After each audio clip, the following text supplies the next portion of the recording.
Bon. Bienvenue à ce que l'eStudio Google de Gemini ne vous dit pas. En fait, si, il vous le dit, d'accord? Mais certains ignorent de cette info et c'est crucial d'y penser en parlant à une IA. Car toutes les IA fonctionnent ainsi, qu'elles l'avouent ou non, ok? Je ne veux pas désinformer. Il y en a peut-être avec un code fermé, sans amélioration, fixe, d'accord? Il y en aura sûrement, ok? Ne vous méprenez pas, les IA font surtout de l'IA. C'est-à-dire qu'elles génèrent du contenu à partir de leur base de données. Mais les IA peuvent aussi raisonner selon ce qu'on leur dit, d'accord? C'est-à-dire, si je dis à l'IA, en théorie, si je lui dis que ce qu'il m'a dit est faux, je le corrige, théoriquement. Si je le lui dis et qu'il commence à réfléchir et s'en rend compte, la prochaine fois que je lui poserai la question, s'il avait raison et si d'autres l'ont corrigé aussi, eh bien, si j'avais raison, l'intelligence artificielle me le dira correctement dès le début. Et ça sert un peu à... Ce serait comme un entraînement, non? Au lieu de s'entraîner seul en s'analysant et en s'interrogeant, c'est l'humain qui l'entraîne selon ses propres doutes et au final, l'intelligence artificielle, pour l'instant, est un outil complémentaire aux activités humaines et non un outil totalitaire qui fonctionne seul. Alors, que veux-je vous dire? Nous sommes ici dans la section API, d'accord? Où ils expliquent comment fonctionne cette IA et disent que si vous payez, ok?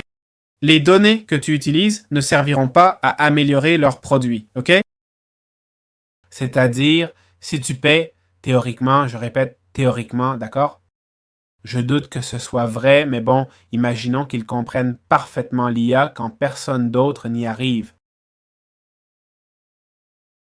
Mais comment l'intelligence artificielle acquiert ces connaissances? Supposons qu'ils soient des génies et qu'ils aient su limiter l'acquisition de connaissances, alors que théoriquement d'autres personnes ont essayé et n'ont pas réussi, d'accord?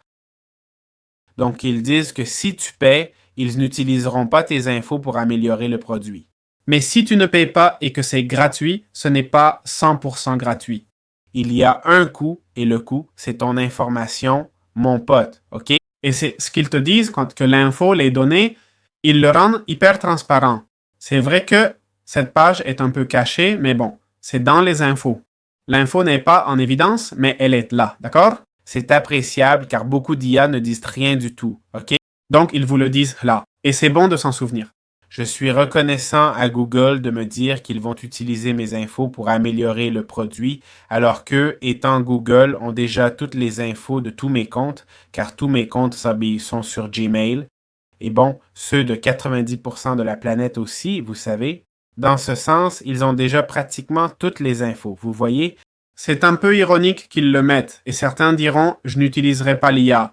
Utilisez-la, mais si vous avez des codes fermés ou êtes dev avec des API privées, évitez, ok? N'entrez pas de mot de passe dans Google AI Studio, genre « c'est un bon mot de passe pour mon email ». Ce genre de choses, évitez-les.